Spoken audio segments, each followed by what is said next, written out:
Good evening to those of you who are already here. We have about 12 people. We are expecting around 120, according to Mrs. Hale. So it's about 6:29. At 6:30, we'll get started. So sit tight for a few minutes and we'll get going.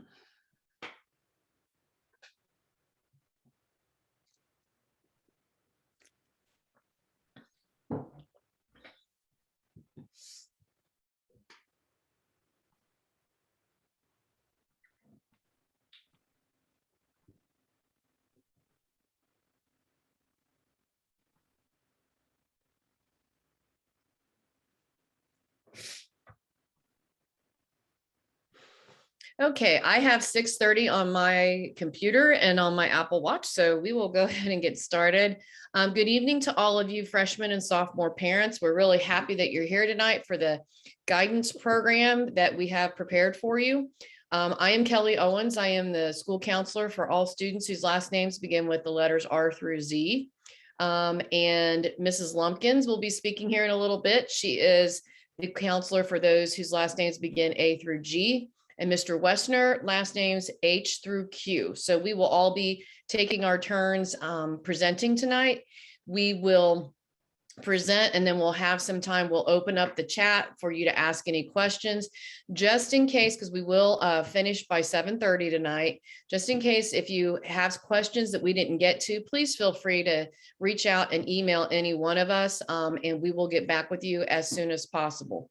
Just a few shout outs. We want to thank Tracy Hale for putting this all together, and a special shout out to Paige Lumpkins, who is we call her our tech guru, on top of being a school counselor. So she carries the lion's share of the computer part and putting the presentations up for us and making sure we're where we need to be on the slides. So without further ado, we're gonna, she'll probably turn her screen over to the presentation, and just want to make sure that all of you know that this is going to be recorded. Well, it is being recorded, and it will be posted on the Oakwood Schools website probably by tonight, no later probably than tomorrow morning, along with this, the actual Google slides that we're going to be referring to during our time together tonight. So we're going to go to the next one, Mrs. Lumpkins. At any time, we're not going to read every one of these slides to you, I promise. At any time, your students are welcomed and encouraged to come see their school counselor. And even more so than that is if they need to come see us, if their school counselor in particular is not available, then the other two, if we're available, we can spend some time talking to your student. If they have something they want to talk to us about regarding personal concerns, academic concerns, if they have a career exploration question, any kind of college searching, any kind of problems that they might have, if they come to see their counselor and their counselor is busy, then we will step in for our colleagues and try to help the students out. If we're all unavailable, then there are a couple ways that the students can get in touch with us. And one is we have clipboards in the office that they can sign up with our names on them, and we will get back with them. But probably the better way is to email their school counselor and we'll get back to them. I think we did a pretty good job. We had to rely on that a lot last year when we were on half-day schedules. So that seems to be working. Probably the most popular way for the students to get in touch with us is to email us. Now, if they're coming to see us for an emergency, if they're in distress, distraught about something, we will make sure that they don't leave, that student doesn't leave without talking to one of us. Or if we're not there, Miss Waugh in the junior high office, we will make sure we have plenty of people to make sure that we can address their concerns if it's an emergency or if they are just in a condition where it's not feasible for them to be in the classes. Do want to also mention, should have mentioned this at the very beginning, we are very thrilled that we have welcomed Mrs. Lori Desch as our new guidance administrative assistant. This is her second week with us, and she is really doing a great job of supporting the three of us counselors and supporting and getting to know your students. She really loves working with students, and we can just tell. I mean, she's starting to build some really great relationships with students and teachers, and she's been a wonderful addition to our team. So she will also help guide your student if they're wanting to talk to one of us, if we're not available, or if we're in with another student. She will make sure that the students get their needs addressed. Next slide. Graduation requirements. There we go. I'm trying to keep up on my other computer too. So graduation requirements, I'm going to start the graduation requirements, then I'm going to turn it over to Mrs. Lumpkins. She does all of the data collecting, keeping track of, coordinating the different parts of the graduation requirements. So I'm going to do the first part, and then she's going to take us through the other two parts of the graduation requirements. They've gotten a little more, I don't know, confusing, just a little more to track versus if you've had older children who have graduated. Seems like these things change. It almost seems like they change every year. But for the next, for freshmen and sophomores, and for the current juniors, they are all the same, which we're very happy about. For the class of 2023 and beyond, and you know, your students are 2024 and 2025, so these requirements apply to them as well. So the number one, part one, is earn required course credits. And we'll talk briefly about the honors diploma as well, earn test scores, and earn the 2 diploma seals. And those are the ones that Mrs. Lumpkins is going to go into a little more in detail, a little bit more in detail. So covering the basics, completing the course credits, our students must meet 22, they must earn 22 credits. And we're going to cover those more in more detail on the next slide. There's also a piece where they must receive instruction in economics and financial literacy, and those are embedded in our curriculum. So that's not something separate that they have to check off on a checklist. So those are embedded in there within civics and within our math curriculum. So they must get 22 credits, and those 22 credits are outlined on this slide. As you can see, they're going to take English, 1 English class every year. Social studies, they must have 4 credits, and those 4 credits must include a world history that freshmen earn through getting modern world studies or AP world history. Then sophomores take US history, and most of our juniors take government their junior year. Most of our students, I think I said that right. Most of our students take government their junior year, if I said it exactly that way.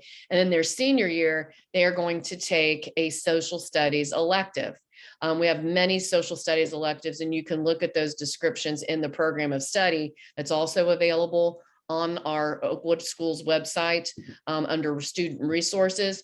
And the program of studies will explain all of the other social studies electives. So 4 English, 4 social studies, 4 math. And of the 4 math, 1 of the credits has to be algebra 2. And again, probably most of our students earn that their junior year. Science, they must have 3 credits. It has to include a life science, which is biology, a physical science, which could be physical science their freshman year, or if they start with biology their freshman year, that physical science will be met by taking chemistry their sophomore year. And the really good news where it says advanced science, you may be asking, well, what are advanced sciences? Anything other than biology and chemistry, or if your student takes physical science and biology, any of the other sciences are considered advanced sciences. So anything else they take in our what I think is a fairly deep science curriculum. We've got the forensic science 1 and 2. We added a new science class this year, earth resources, environmental science, anatomy, physiology, and all the AP sciences. So again, you can look at those a little more clearly and get some more detail about those in the program of study. Physical education students must have 2 semesters of PE, and each semester it's a quarter credit. Students earn a quarter credit. So this is a little different than health. Health is a half credit, but it's only 1 semester. PE is quarter credit, but it lasts for 1 semester. So students must have 2 semesters or a total of a half credit. And we do highly recommend that students get those physical education classes on their freshman or sophomore schedules. If they don't, it's not that they can't take it their junior and senior year. It's just a little more difficult to add those physical education classes in with the other electives that they might want to be taking their junior and senior year. And the classes are mostly occupied by freshmen and sophomores, and usually a senior taking phys ed doesn't want to be taking it with a freshman. So anyway, we do highly recommend that they get those physical education classes done freshman, sophomore year. Fine art, they can take it anytime from 7th to 12th grade. The ones that are earned in junior high, 7th or 8th grade, do not show up on the student's transcript. But if a student isn't real artsy, they're just not feeling it, they can take those in junior high, then they don't take art again in the high school. And by art, fine art would be anything taught by Mr. Storost, Mr. Millard, Mr. Eulenhake, Mrs. Gabbard, Mrs. Savino. And then we also have one called the Art of Public Speaking that is taught by Mr. Weaver. That is also considered an art class. So we do have a nice selection of art classes should your student want to take art in high school. Additional electives, there are no specified electives. Anything beyond those 4 credits or 3 credits, anything beyond those required credits are considered electives. And as you'll see, foreign language is also considered an elective because we do not have a foreign language requirement to graduate, although we do recommend it. It makes for a good foundation for college application. So for a total of 22 credits, that's what the students need. And I probably spend a little more time on that because some of you are first-time parents, first-time high school parents. So I just wanted to spend a little more time on that. So we're going to move on to the honors diploma. There are numerous honors diplomas that our students can earn. However, the most common one is the academic honors diploma. So that's the one we outline and give a little more attention to on here. An honors diploma is a wonderful personal goal, and we recommend it for all students who want to attain that goal. The honors diploma recipients are not announced until after 3rd quarter of their senior year because there are curriculum requirements. So we announce them after the 3rd quarter of their senior year. And they wear gold cords at graduation, and they get a sticker on their diploma. Now, I just had a senior conference, I think it was today, with a student who was going to miss a couple classes, or they were going to miss one class that they just aren't able to get that honors diploma. And rather than panicking and trying to add it, and we had talked about it their junior year, but now all of a sudden they were thinking they wanted it for their senior year. And we just had a real heart to heart, and they decided that it's really, I'd have a hard enough schedule. I'm going to get my diploma, and we're just going to be good with that. So for that person, it's the right thing that they're not going to try to add to their schedule on top of what they're already taking. There are other honors diplomas, STEM, arts, career tech honors diplomas. All of those, you can find some more information on the ODE website. And if you have any questions about those, you can only earn one honors diploma. It's not like you can, oh, I meet the criteria on this one and this one. It's just one. And again, all of our students, when they earn an honors diploma, it is that academic honors diploma. The honors diploma requirements pretty much mirror what our graduation requirements are, with a few exceptions. And to get the honors diploma, the student must meet every item of all of these criteria except one. They can not have one of them and get the honors diploma. So you'll see on there 4 units of math, 4 units of social studies. Those are graduation requirements. The one that's a little different is 4 units of science. And then a unit of fine arts has to be earned in high school. So if they're wanting, if they're not real artsy, and they don't want to take a fine art in high school and they have all the other criteria, then that's the one they don't have, and they can still get the honors diploma. The other part of this is maintaining a 3.5 on a 4-point scale, or obtaining a composite score of 27 on the ACT or 1280 on the SAT. So those are the requirements for an academic honors diploma. Oh, I think I didn't really focus on letter D. Earn 3 units of one world language. So 3 units of Spanish or 3 units of French or 3 units of ASL, American Sign Language, or 2 and 2. Maybe your student starts with French and they think, that's not for me. I want to switch over to Spanish. Then they can earn 2 credits of French and 2 credits of Spanish, or any other combination like that. So that is the other one that's a little different from the regular graduation requirements. I think I'm turning this over now to Mrs. Lumpkins. Thank you, Mrs. Owens. So we've talked about covering the basics. So what classes does a student need to graduate? That's the first step in meeting graduation requirements. The second step is showing competency, and that comes from the end of course exams that students take toward the end of certain classes. The classes students will test in are English 2, algebra, geometry, biology, American history, and American government. And to show competency, students have to earn a passing score, which is a 684 on an 800 plus scale. And they have to do that on both an algebra test and the English 2 test. And each test is scored on on an 800 plus scale, but also there's a 1 to 5 scale that relates to it. And so you'll hear the word proficient sometimes. And proficient means a 3 out of 5, which is a 700. Any student that does not quite have that 700 on English 2 and algebra, they do take the test again one more time at least, but they have to have a 684, which is equivalent to being college ready based on years of Ohio Department of Education data. So they have to earn that 684.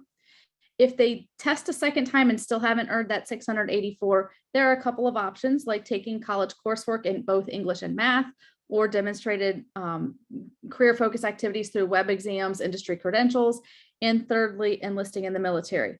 Most students are meeting this first piece of part 2 through that 684 on the English 2 and algebra. The next step is the third step, which is showing readiness. So after they've shown their competency, they're showing their readiness through Diploma Seals. It's kind of new, interesting, quirky language. This is the second and third class of this new process. Students have to earn 2 Diploma Seals. One has to be defined by the state. One can be defined by the state or through the locally defined process. So there are 9 state-defined seals. There is one for being college ready, which means earning an 18 English, 22 reading, and 22 math on an ACT or an equivalent SAT. They're on the next slide. I'll show you in a second. The second one is the honors diploma seal. That is for earning that honors diploma that Mrs. Owens was talking about just a minute ago. The third one is the science seal, which is for earning a 3 or higher on the biology test. The citizenship seal is based on a 3 or higher on the US history and US government test. The state seal of biliteracy is based a little bit on English, but also on something like the score on a student's AP exam in that language. The technology seal is a proficient AP computer science or a college credit plus course with a B or higher in something like computer science. Ohio Means Jobs Readiness Seal has a whole process to it, as does the industry recognized credential series of tests. And then also military enlistment. So if someone enlists in the military, they get a double win. They get that second criteria, and they also get one of their diploma seals. That's for their commitment to our country. And then going back to that college readiness seal, basically it's a remediation free score for college on an SAT or an ACT. So that 480 and 530 for the evidence-based reading and writing, and 530 for math for the SAT. And again, that 18, 22 and 22 for the ACT. And most of our students are going to meet theirs through those state defined seals, but we have 3 locally defined seals. So again, they have to have 1 and 1 or 2 state defined seals. The locally defined seals, the first one is community service. The community service seal is for doing 120 plus hours of significant community service within the community. I said community several times. The second one is fine and performing arts seal, and that one is for demonstrating a skill in fine and performing arts. So that could come through a full year of fine arts classes in school, or it could come through a full season or year of something like ballet, band, orchestra, choir, doing a significant experience with visual arts. So it can come from lots of different areas within the fine and performing arts. And then the last one is the student engagement seal. That one is for participation in clubs, activities, sports, things like that. So for a season or a full year, whether it's like a fall season of a sport or a season of speech and debate, it's a full season of some type of activity within the school realm. And the details on that are on our board of website, or when your student sees a counselor, we can talk about that as well. But again, most students are going to meet 2 of the state defined seals, but they can have 1 local and 1 state. It's a little bit quirky, but the reality is, as we're looking at students, they're doing perfectly fine on their state assessments. We're tracking what they're doing in terms of their activities. And if we have a question for any one particular student, we are touching base with that student early and often to make sure that they know where they stand. The next piece is how grades are used. This one, sophomore parents sometimes are a little more familiar. Freshman parents, this is maybe a little bit new. So we think it's important to kind of look at how do we do grades. And so quarter grades are used for honor roll. So honor roll is 3.5 to 3.79. High honor roll is 3.749. High honor roll is 3.75 and above. And then yearly honor roll is for earning 3 quarters of honor roll, first, second, and third quarters. So it's used for that. Quarter grades are also used for athletic eligibility. So a student has to pass 5 standard courses in the preceding quarter and be in 5 standard courses the current quarter of the sport. PE doesn't count. Any class that's worth a quarter credit for a semester time doesn't count. So it's a half a credit for a half a year, or a full credit for a full year. And so if a student is in a fall sport, the spring before counts for fall eligibility. So that 4th quarter counts for fall eligibility. If a student's doing a winter sport, that 1st quarter can count toward when they're trying out or the beginning of the season. That 2nd quarter counts for during that time, and also toward that 3rd quarter even counts, because most of the sports end during 3rd quarter at some point. 3rd quarter and 4th quarter affect spring sports. So quarter grades are honor roll athletic eligibility. Semester grades, they appear on transcripts and they're used to calculate a student's GPA. And so basically it's good to know kind of how that fits. And it's not on here, but a semester grade is made up of 40% from 1st quarter, 40% from 2nd quarter, and 20% from an exam. And so exams are worth a little bit more than in junior high. So for 9th grade parents, instead of being a 7th of a student's grade, they're now a 5th of a student's grade. And that's what makes up that semester and then the year-long grades. GPAs are calculated at the end of each semester. AP classes earn that add-on factor of 0.05 for a year-long class if the student earns a C or better and takes that AP exam. Also, college credit plus classes for which a student receives high school and college credit for the same class. Those classes get an add-on as well. And so it's based upon the amount of credit. So a 3+ credit hour class gets the 0.05 add-on. A 2 credit hour class gets proportionally less. And then a 1 credit hour class gets proportionally less. And beginning this school year, students will earn a 0.025 add-on for a year-long honors or high honors course completed with a C or higher. And so that will be adjusted for this school year. Academic decathlon is considered an honors course. It's not listed as such in the program of studies for this year, I don't believe, but it is considered an honors course. So it does get that add-on if a student gets that C or higher.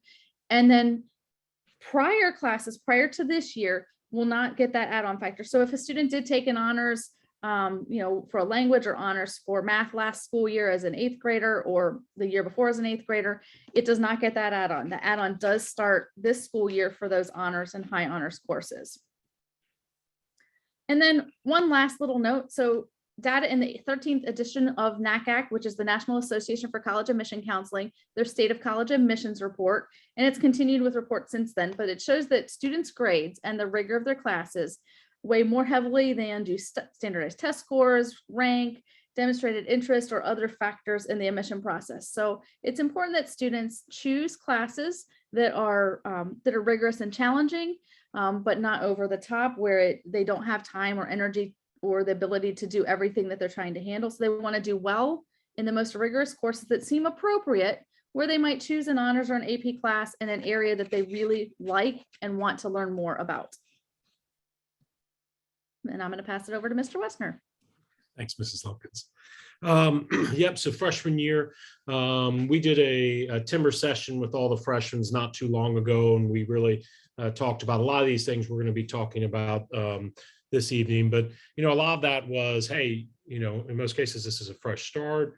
The Sophomore is getting off to a good solid start. So, engaging your students and helping them make some decisions, helping them to just kind of get a bigger picture, helping them to get to the point where they can start leading some of these discussions and exploring some of those options is kind of what we're looking for.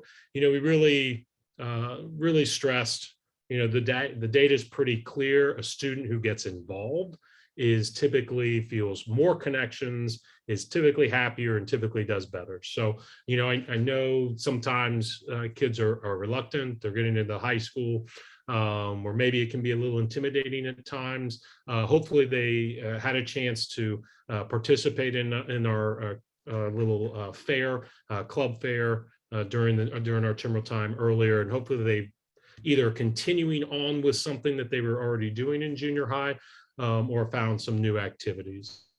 So we, obviously that's what makes this experience special here at Oakwood. I think you can do a lot of different things with our size. So, and we offer a whole heck of a lot. So it's a pretty good situation. In thinking about this is a great time to just sort of thinking about, what are those options? Most people, I think, are thinking about, college on some level. That's, kind of the goal of having as many opportunities as possible. What are those opportunities going to be in all of your specific situations? What are some potential options in terms of cost? Education is very expensive. But how do you kind of manage and look through some of that? There are some good options that you can even inquire about right now. There's the FAFSA forecaster, which can give some kind of semblance of what kind of aid there might be, what you could qualify for. That's a good tool. And every college is required on their websites, on their admission pages, to have what's called a net price calculator. So they ask you a bunch of questions about finances, about GPA, and they can give you a kind of a sense of an idea right from the get-go of what college could cost. So sometimes that's kind of an interesting idea. It's great to have it all open, but if you already know that situation may not be there, those are some tools out there that you may want to consider looking at. We really encourage, I think, if anything, when we're talking to students these last couple of years, just the lack of getting on campus has been a real challenge. I think in figuring out, that fit and whether or not they see themselves there. So hopefully things are going to continue to open up.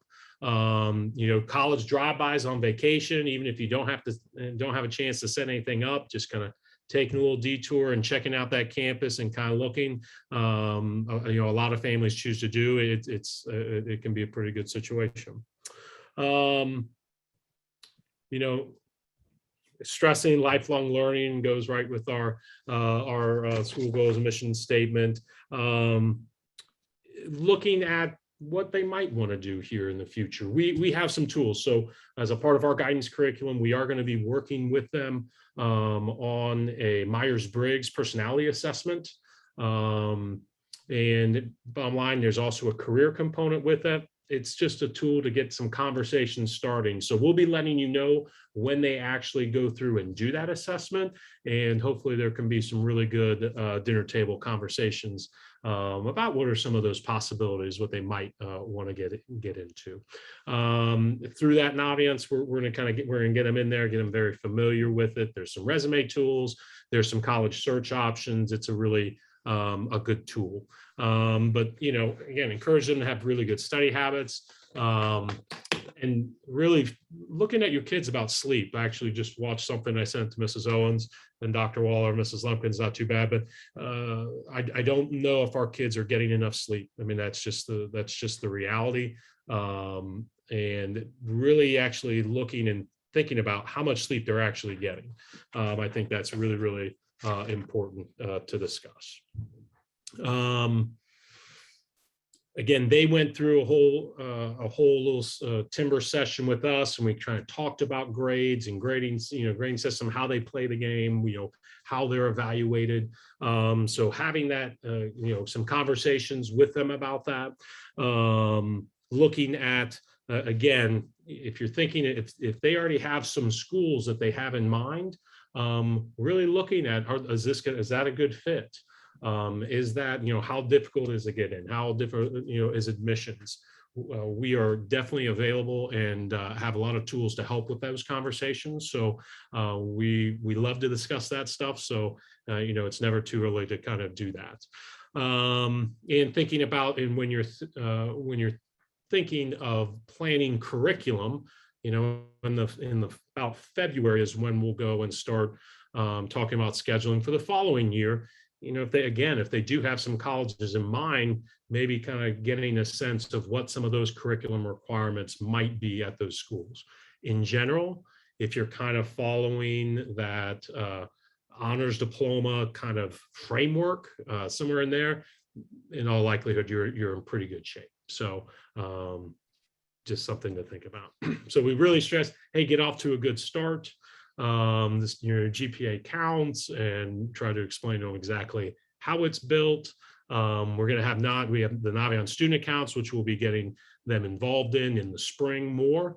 Again, we're going to be doing the do what you are. We got small group meetings and any individualized meetings as well for them. Both for freshmen and sophomores, to be thinking about. There are career ed opportunities we have a partnership with both Kettering and Fairmont.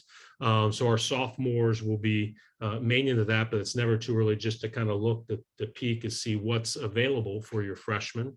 Again, looking at, some different colleges, and then maybe there might be some course planning, whether it's AP, CCP, honors. And the bottom line is taking the correct curriculum for your student. Is the most important thing. And whatever doing, just doing the best that they can. If they do that, they're going to leave here prepared for the next level and to have success. College Credit Plus, we are going to be talking about, I believe it's February 3rd during our curriculum night. Hopefully that's going to be a live session in the auditorium during that time. We'll know more as we get a little bit closer. Worst case scenario will be a virtual, but these seem to do okay as well. But that's also, you can be talking about students at that curriculum night. You can really get and talk with a lot of the departments about all the great options we have. We have a ton of things for students. AP testing is going to be coming up. So for those freshmen within AP World, or those sophomores that are taking AP US History, May 2nd through 6th, or the 9th through the 13th is when those are going to be. It's $100 per exam. It is due coming up here on October 15th here, not this Friday, but the next. And you can find all that stuff in your fees to see if whether or not you've gone ahead and paid for them, if that situation does pertain to you. Sophomores, we're going to get more into career stuff with them. They're going to sit through a session with both Kettering and Fairmont and Centerville. I'll get that right. And really kind of explore some of the different programs and options. They're going to have the opportunity, hopefully, fingers crossed, that we'll actually get a chance to go over there and visit in a live session. If not, I'm sure there'll be some kind of virtual opportunity. But they can explore that and can think about if that's the right situation, and then actually apply for those programs. Again, continuing, looking at maybe some college options. What are some options out there? There's so many things available, and just continuing to stay involved, in stuff. Let's see what else we got. We got the PSAT coming up here on on this coming Wednesday, the 13th. Mr. Stone has sent out, again, this is specifically for sophomores. Mr. Stone has sent out their room assignments. Actually, that's not true. That's for the juniors. So let me back up. I'm dealing with sophomores. You guys are actually, the sophomores are all going to be down in the West Gym. And so we're going to ask them to get here at 8 o'clock. Again, if you want to check to see if you have registered for that or paid your fee, you can check it out on your school fees, or you can give me an email. We can get that taken care of. So we do have some college rep visits as well that are coming in. I know Ohio State, Wittenberg, Miami are still out there. Mrs. Lumpkins is going to show us right now on Naviance. She's got to log in, but on Naviance is where students can sign for sophomores. We allow 5 visits. So that if they do want to just get a kind of a dip their toe and get a feel for what a college rep has to say about their schools and all those sorts of things, they can take advantage of that. They would sign up. Mrs. Lumpkins is talking, showing kind of right here under the colleges tab. You click on that, go to college visits, and they have them all listed right there and can register for them. The process is once they register for them, they need to remember when it is. It will be during a period of the day. They need to register or essentially remember the date. On that day, they come into the guidance office and they pick up a pass. They take that pass to their teacher during the period the visit is. Teacher has the final say on whether or not they get to do the visit. But typically our teachers sign off on that, and ends up being kind of win-win. They get to come down, and wherever it is, whether it's the auditorium or in our guidance office, they get to have that visit. So a couple other things while we're in Naviance for a second. Yeah. So in a student's Naviance account, this is Lumberjack. So Lumberjack and Jill is kind of what the LJJ is. But under About Me, there's a resume. Beginning this year, students can begin putting in all the different kinds of activities that they're part of, beginning freshman year on. They can list them, give a little blurb about them. We encourage students throughout their 4 years of high school to begin to build a resume so that by the time they're applying to colleges or for scholarships or for jobs, they have a mini resume already built and ready to go to help themselves. And down the pike, you'll do surveys junior year, so you don't have to look at that right now. Under self-discovery, we're going to see the career cluster, which is the one the career interest profiler, which we'll do for sophomore year. And then we will also see a strengths explorer and a couple of other things that we'll play with. And a couple of the ways that this appears is a little bit different. The personality, that is that do what you are. They just recently changed that name right now. And so this is the do what you are, but students will see their personality type. They'll see strengths, weaknesses, blind spots, learning styles, all sorts of different kinds of information about themselves, as well as some careers that match their personality. They'll do the career interest profiler sophomore year, and then they'll begin exploring some careers, creating favorites, looking at colleges. Junior year, they'll do that super match and some college searching, and they'll be able to see scattergrams with grades and scores of Oakwood students and how they fared through the college admission process. But for right now, it's really all about their resume, maybe a little exploration, and those that do what you are for freshmen, and the career interest profiler for sophomores. And so we'll spend some time, they'll get to know this. They may have used it a teensy bit last year for one assessment as well.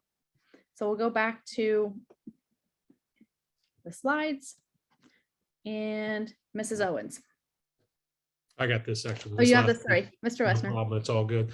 So we know testing, we're not there yet, but just to kind of give you a sense of kind of what's happening on the college admission and kind of right now. So through these last 2 years, a lot of schools have gone from requiring test scores, and when we're referring to as ACT or SAT, requiring scores as a part of that admission process.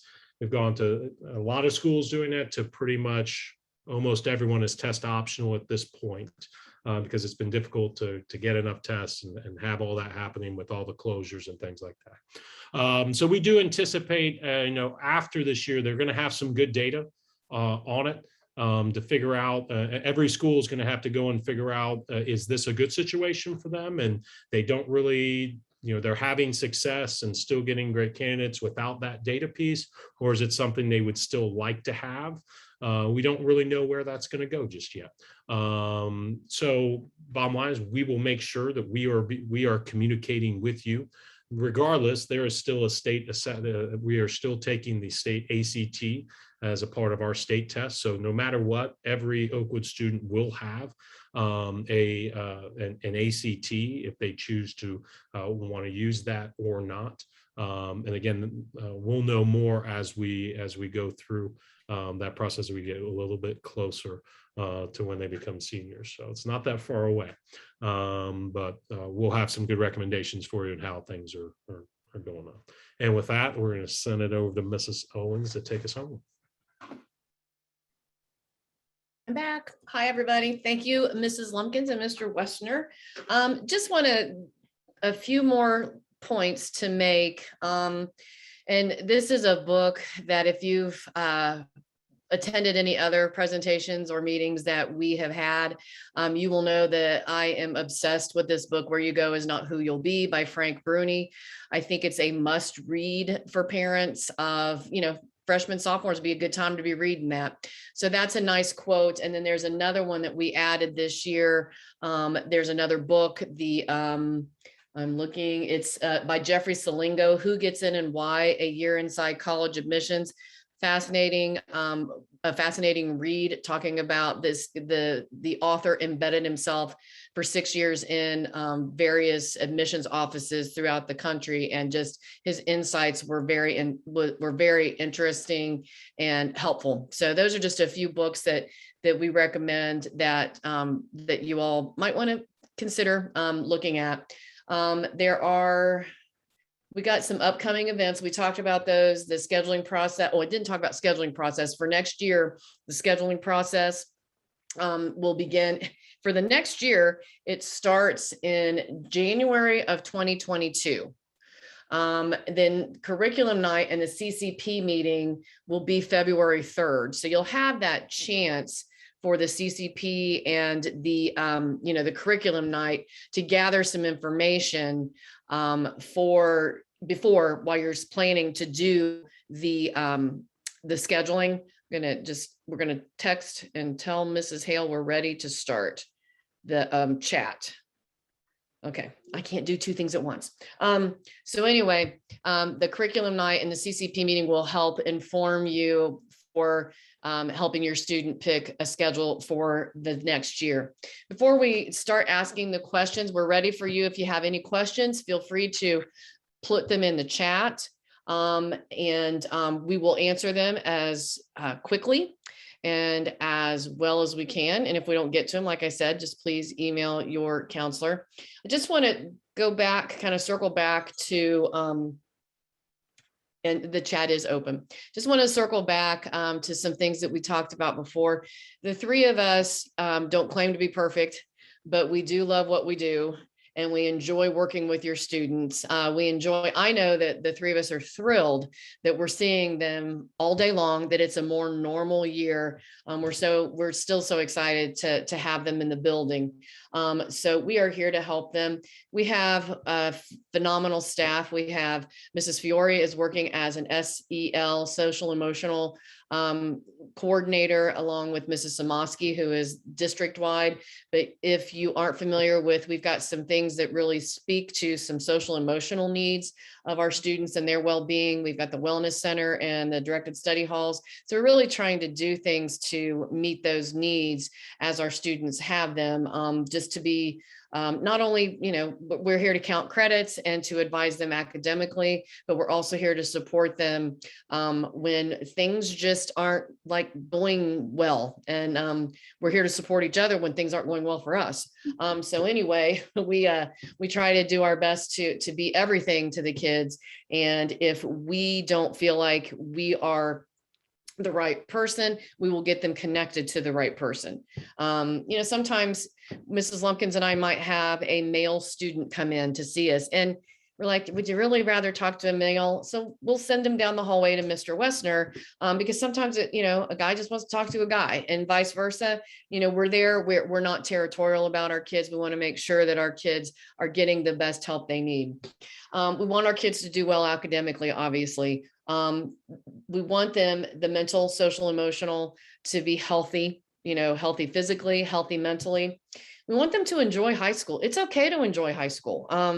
It doesn't have to all be rigor, rigor, rigor. I mean, we want them to challenge themselves, but as Mr. Wessner was saying and Mrs. Lumpkins about getting involved in activities that will add to the overall balance of their high school experience. It is going to mean more to them. We tell our kids all the time going off to college, your college experience is going to be dependent a lot on what you put into it. And it's the same thing for high school as well. So we want them to enjoy high school. We just had a timber with the seniors today, and I don't think it's a bad thing to mention this at this point. The kids aren't supposed to make themselves into what the colleges want. The kiddos need to, and we're really stressing that with our seniors, and it's worth saying it now. I think early on, the students need to find the best fit for them when it gets time to applying to college. Some of them, they may need to find the best fit of, maybe it's joining the military. Some of them, maybe it's the best fit to go off into the world of work. We've talked a lot about colleges tonight, and that's because we send about 97, 98% of our kids off to 2- and 4-year colleges. But we also have a couple of kids every year who say, you know what, that's just not the way I want to go, or that's not the way I want to go right away. So we're here to help them too. We're here to help them make plans for their future and to realize those dreams as well. So with regard though to the colleges, again, I'm just getting a lot of really good nuggets of wisdom from those books that I was reading is the colleges, the students need to find where they feel like they're going to be able to flourish, where they're going to be able to bloom and grow both academically, socially, morally, however that looks to them. So we really try to tell them that it's not necessarily about the name of the college. It's not necessarily about the perceived prestige of a college. Some of our kids, the best place for them is Sinclair Community College. Great option. And there's no shame in that. Absolutely. It is one of the top 2-year community colleges, and we are blessed to have them in our back door. Some kiddos, the best thing for them, the best fit is to head out west to University of Southern California. That's what's best for them. So it's really, really about those personal choices and where they're going to get those needs met. The last thing I think I would really like to say is it's a balance. We did this presentation a couple of years ago, and I think it was Mrs. Lumpkins had mentioned the word balance a couple of times. And I thought that's a great word. That's a wonderful word to keep in mind. It's a wonderful concept to keep in mind. The balance is, if your student has to be doing 8 hours a night of homework, maybe we need to reevaluate the classes they're taking, or maybe you need to reevaluate, if they're miserable, let's reevaluate, what can be changed. Maybe they're stretching themselves too thin with too many activities.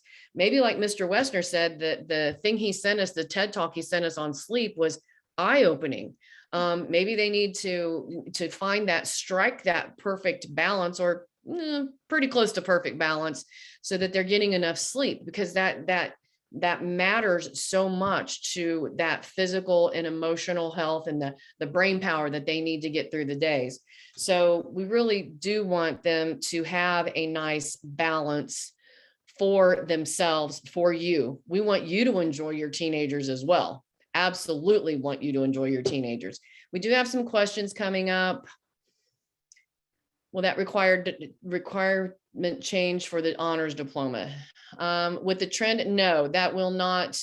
The test optional will not have any bearing on the honors diploma. The question is, with the trend in colleges making standardized tests optional, will that requirement change for the honors diploma? Because we still have to give them, at least for now, all of our juniors will take an ACT in the spring.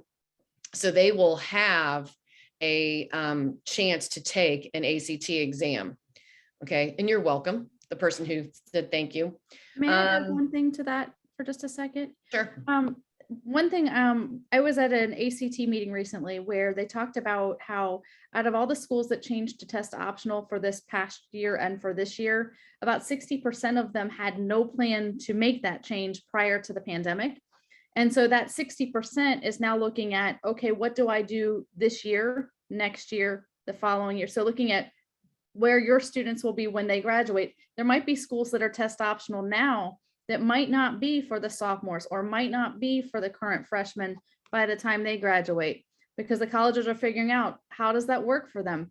Are they getting a good picture of what kind of students are applying and what kind of information are they getting? And does that test optional plan fit a few years later as students have more opportunities to test again? So we don't know, and they don't know yet what their plans will be. So we want to just prepare our students as best we can, as students and as people, to go through that process when the time comes with whatever the colleges are doing at that point in time. Okay, so we did just do, and Mrs.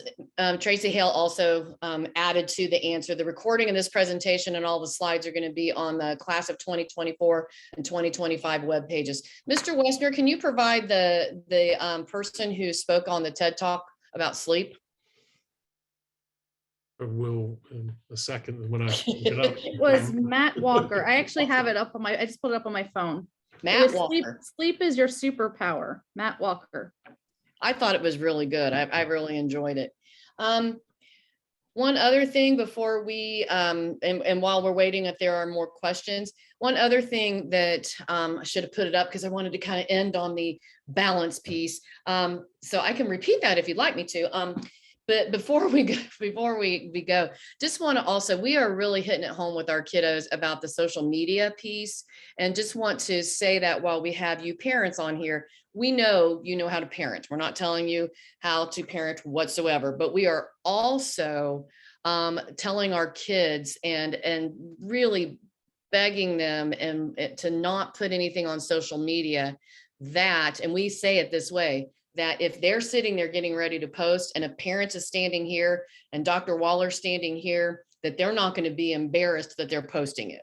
Because as you all know, they may not know it because, you know, their whole brains aren't developed all the way yet. Those things are forever. Even a TikTok that goes away we all know it doesn't necessarily go away. Colleges don't necessarily go out looking for that stuff, but sometimes those things are brought to their attention. So we really are trying to protect them, the students, and inform them when we have class meetings. Hey, watch your social media, watch what you're putting out there. So just wanted to put that out there as well. ROTC visits, we do allow those. Some of the colleges, and we put information out about that.